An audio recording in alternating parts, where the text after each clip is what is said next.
Welcome to Not Milk Never Milk. Subscribe if you're lactose intolerant.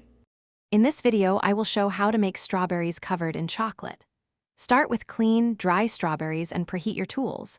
Set up a parchment-lined tray and a double boiler or microwave-safe bowl for melting chocolate. Chop chocolate into even pieces for smooth melting and stir gently to avoid seizing.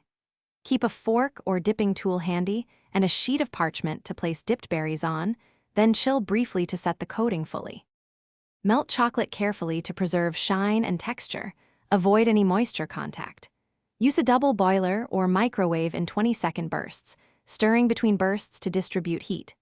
If chocolate seems thick, add a teaspoon of coconut oil to improve coating flow without altering flavor.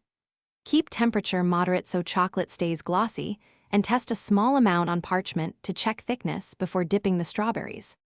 If you're finding this video helpful, please subscribe and like to support more tasty tutorials. Quick recommendation: these leak-proof containers are great for transporting dipped strawberries without mess, keeping them fresh and stacked safely for picnics or gifts. They nest well and seal tightly so your chocolate stays pristine during travel. Check the description for the link and other deals. Now let's get back to the video. Dip each strawberry by the stem, swirling to coat about 2/3 evenly, then lift and let excess chocolate drip back before setting on parchment. For a clean finish, twist the wrist slightly to remove drips and use a toothpick to fix stray tails. Add toppings immediately so they adhere, or use cooled white chocolate in a piping bag to drizzle decorative lines. Chill briefly to set and serve cool but not frozen. Thanks for watching. If this was helpful, leave a like and consider subscribing. See you next time.